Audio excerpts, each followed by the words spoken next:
Say mister Shivaji sir. నీ duty reports అన్నీ చూశాను. జనరల్ గా చూస్తే డ్యూటీ పరంగా నువ్వు చాలా ఇండిసిప్లైన్డ్. డిపార్ట్మెంట్ లో జాయిన్ అయిన దగ్గర నుంచి ఏ స్టేషన్లోనూ నువ్వు 1 సంవత్సరం కూడా పనిచేయలేదు. ఏ ఒక్క కేసు కూడా లా అండ్ ఆర్డర్ ప్రకారం డీల్ చేయలేదు. అలాగని నువ్వు ఇన్ఎఫిషియెంట్ కాదు.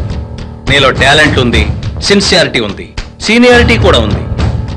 నీలో ఉన్న ఈ అసెట్స్ ని సరైన దిశలో ఎలివేట్ చేయాలనే ఉద్దేశంతో నిన్ను క్రైమ్ బ్రాంచ్ కి ట్రాన్స్ఫర్ చేస్తున్నాను.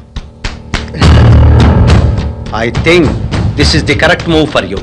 am I right? అనుకుంటాను సార్. వాట్? నా గురించి నేనే ఎలా అనుకుంటాను సార్? అందుకే క్రైమ్ డిపార్ట్మెంట్ లో నీకు సెక్షన్ అప్పగిస్తున్నాను. ట్విన్ సిటీస్ లో నానాటికి పెరిగిపోతున్న సెక్షువల్ హెరాస్మెంట్స్ గురించి అందరూ మన డిపార్ట్మెంట్ చేతగానితనాన్ని ఎత్తి చూపుతున్నారు. మనం ఎంతమందిని అరెస్ట్ చేసినా, ఎన్ని కేసులు సాల్వ్ చేసినా అవేవి లెక్కలోకి రావటం లేదు. ఎందుకని? సార్, నేరాలు తగ్గినప్పుడే మన లెక్కలకి విలువ ఉంటుంది. నేరానికి శిక్షకి సమన్వయం లేనప్పుడు నేరస్తుల సంఖ్య తగ్గదు, నేరస్తులు భయపడ్డు. What do you mean? నేను ఫీల్ అయిందే చెబుతున్నాను సార్. నేరాలన్నింటిలోకి సెక్సువల్ క్రైమ్ చాలా డేంజర్. సెక్సువల్ క్రిమినల్స్ ని పనిష్ చేయగలం కానీ మార్చలేం. ఫర్ ఎగ్జాంపుల్, కడుపు కోసం దొంగతనం చేసేవాడికి బ్రతుకు తెరువు చూపిస్తే మారతాడు. అలాగే పగ తీర్చుకోవడం కోసం మర్డర్ చేసేవాడు శిక్షతో సంబంధం లేకుండానే చల్లబడతాడు. ఎందుకంటే వాడి టార్గెట్ అంతవరకునే కాబట్టి.